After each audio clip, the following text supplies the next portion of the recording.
नमस्कार आदाब, आप देख रहे हैं ऑन रिकॉर्ड मीरा भाईंदर।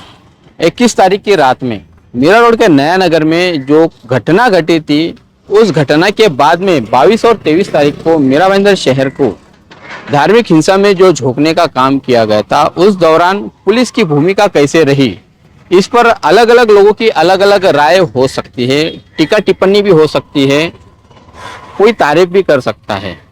लेकिन इस दौरान हमने कई लोगों से मिले, मुलाकात की, उनसे संपर्क किया, तब अधिकतर लोगों ने ये कहा कि काश उस माहौल में पूर्व आयुक्त सदानंद दाते साहब होते तो शायद शहर का नज़ारा ही कुछ और होता। लोग उन्हें बहुत मिस कर रहे हैं, बहुत याद कर रहे हैं कि उनके मौजूदगी में शहर को इस तरह से धार्मिक हिंसा की आग में झोंका नहीं जाया जाता और ना ही उन लोगों के इतने हौसले बुलंद होते जिन्होंने यहाँ पर मीरा भाईंदर शहर में आकर इतना हंगामा मचाया, तोड़फोड़ की, गाड़ियों का नुकसान किया और लोगों के साथ में मारपीट की। कहीं ना कहीं मीरा भाईंदर शहर आज भी सदानंद दाते साहब को ज़रूर याद करता है और ख़ास तौर से मैं भी इसलिए याद कर रहा हूँ कि पिछले दिनों में जो यहाँ का माहौल बना हुआ था, उस माहौल में पुलिस को जो कदम उठाने चाहिए थे, वहाँ पर पुलिस कहीं ना कहीं कम पड़ी है, पुलिस से चूक हुई है। इसलिए मैं भी सदानंद दाते साहब को याद कर रहा हूँ। मैं हूँ इस वक्त मीरा भाईंदर वसई विरार, दोनों शहरों को जोड़ के जो एक पुलिस कमिश्नरेट बनाया गया है, उसके बाहर आज से ठीक 5 दिन पहले यानी 23 तारीख की शाम में इसी हेड ऑफिस में कट्टर हिंदुत्ववादी नेता कहलाए जाने वाले नितेश राणे सैकड़ों लोगों की भीड़ के साथ में यहाँ पर आते हैं और यहाँ आकर मधुकर पांडे जो इस एमबीबी पुलिस के कमिश्नर है, उन्हें एक ज्ञापन सौंपते हैं, उनसे से निवेदन करते हैं कि 21 तारीख की घटना की जो भी आरोपी है उन सभी पर कड़ी कार्रवाई की जाए, उन्हें कानूनी तौर से उन्हें गिरफ्तार किया जाए और सख्त कदम किए उठाए जाए, ऐसी वो निवेदन देते हैं और साथ में ही बहुत सारी चेतावनी भी देते हैं। इसके बाद में मीरा भाईंदर वसई विरार पुलिस का ये जो मुख्यालय है, इसी मुख्यालय में वो बैठकर बाकायदा एक पत्रकार परिषद लेते हैं, पुलिस को उल्टा सीधा बोलते हैं और एक विशेष समुदाय के खिलाफ में जहर उगलते हैं।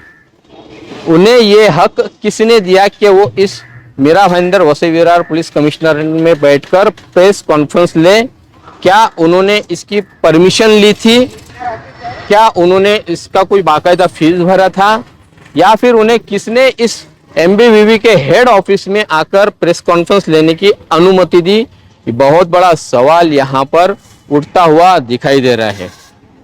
नितेश राणे जब यहाँ पर आते हैं तो अपने साथ में वो तमाम मेन स्ट्रीम की मीडिया को साथ में ले आते हैं और उन्हें जो कहना होता है वो बाकायदा इसी हेड ऑफिस में बैठ के, जो यहाँ का कॉन्फ्रेंस हॉल है वहाँ पर बैठ के वो कहते हैं। मीरा भाईंदर वसई विरार पुलिस कमिश्नर के इस वक्त अगर आयुक्त तो सदानंद दाते साहब होते तो क्या ये सब वो बर्दाश्त करते? क्या वो सब ये करने के लिए अनुमति देते? क्या उनके कार्यकाल में ये प्रेस कॉन्फ्रेंस यहाँ पर होती? बहुत बड़ा सवाल भी यहाँ पर उठता हुआ दिखाई दे रहा है। मीरा भाईंदर वसई विरार जो हेड ऑफिस है, उसमें एक कट्टर हिंदुत्ववादी नेता आकर एक पत्रकार परिषद लेता है और यहाँ पर बाकायदा पुलिस को चेताता है कि 24 घंटे में अगर बैरिकेड नहीं हटाया गया तो मैं खुद आऊँगा, फिर उसका अंजाम जो भी होगा उसके लिए हमें दोषी न ठहराना, इस तरह की अलग अलग बातें करता है। क्या मीरा भाईंदर वसई विरार पुलिस को उस कट्टर हिंदुत्ववादी नेता के खिलाफ में कोई कार्रवाई नहीं करनी चाहिए? और जिस किसी अधिकारी ने यहाँ पर पत्रकार परिषद लेने की अनुमति दी थी, उस पर पुलिस क्या कार्रवाई करेगी, क्या एक्शन लेगी? क्या इसे ये माना जा सकता है कि सरकारी संरक्षण में बाकायदा हिंदुत्ववादी नेता आकर डराते हैं, धमकाते हैं? इसे क्या यही माना जाए? सवाल है इस मीरा भाईंदर वसई विरार पुलिस के कमिश्नर मधुकर पांडे जी से। उनके कार्यकाल में इतनी बड़ी यहाँ पर पत्रकार परिषद होती है और उनका कोई प्रतिक्रिया नहीं आती है। क्या सदानंद दाते साहब अगर होते तो ऐसा हो पाता? आज भी पुलिस पर आरोप लग रहे हैं कि पुलिस एक तरफा कार्रवाई कर रही है। नया नगर हमले के जो दोषी है उन लोगों की गिरफ्तारियां निरंतर जारी है। अब तक इस मामले में 19 लोग गिरफ्तार हो चुके हैं। 3 या 4 लड़के जो नाबालिग है वो जुवेनाइल में जा चुके हैं। लेकिन इसके अलावा जो रैली निकाली गई थी 23 तारीख की शाम में, उस रैली में दर्जनों विशेष समुदाय के लोगों को टारगेट करके उन्हें मारा पीटा गया है, उनके दुकानों की तोड़फोड़ हुई है, उनके गाड़ियों को क्षतिग्रस्त किया गया है। उनके आरोपियों को पुलिस कब गिरफ्तार करेगी? कई सारे मामलों में तो पुलिस ने केवल एनसी लिखा है, नॉन कॉग्निजेबल, पुलिस ने एफआईआर दर्ज नहीं की है। पुलिस का ऐसा मानना है कि ये सिर्फ एनसी का मामला है, लोगों को मारा गया है, उनके समुदाय को लेकर उन्हें टारगेट किया गया है, उनके दुकानों की तोड़फोड़ हुई है, गाड़ियों को नुकसान पहुंचाया गया है, तब भी पुलिस सिर्फ एनसी ले रही है, ऐसा आरोप लगाया जा रहा है विशेष समुदाय की तरफ से पुलिस पर। पुलिस का कर्तव्य है कि तमाम समुदाय के लोगों के साथ में एक नजरिए से काम करे, एक ही दृष्टि से उन्हें देखे, लेकिन कहीं ना कहीं पुलिस की पार्शियलिटी यहाँ पर दिखाई दे रही है। पुलिस का काम है कि कानून व्यवस्था बनाए रखना और जो कानून अपने हाथ में लेता है उन पर कड़ी कार्रवाई करना। एक ही समुदाय पर पुलिस की कार्रवाई होती हुई दिखाई दे रही है, दूसरी समुदाय के अब तक गिरफ्तारियां भी पुलिस ने शुरू नहीं की है।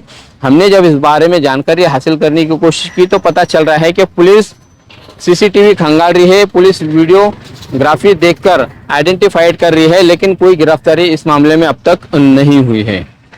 पुलिस की इस कार्रवाई को आप कैसा देखते हैं, कमेंट बॉक्स में आप जरूर लिखें। और आखिर में इस बात का भी जवाब दें कि क्या पूर्व पुलिस आयुक्त सदानंद दाते साहब अगर होते इस दौरान इस सिचुएशन में, तो क्या मीरा भाईंदर शहर के हालात होते, और क्या उन नेताओं के इतने हौसले बढ़ते जिन्होंने बाहर से बुलाकर इस मीरा भाईंदर शहर का माहौल खराब करने की कोशिश की? क्या वो मास्टरमाइंड जिन्होंने यहाँ पर धार्मिक हिंसा को भड़काने में आगे रहे, उन्होंने अपने एसी कैबिनों में बैठकर लोगों को उकसाया, भड़काया, क्या वो आज आरोपी के कटघरे में खड़े नहीं होते? इस बात का भी आप मुझे जरूर जवाब दीजिएगा। आप देख रहे हैं कैमरामैन आरिफ कुरैशी और साबिर शेख के साथ ऑन रिकॉर्ड मीरा भाईंदर। धन्यवाद।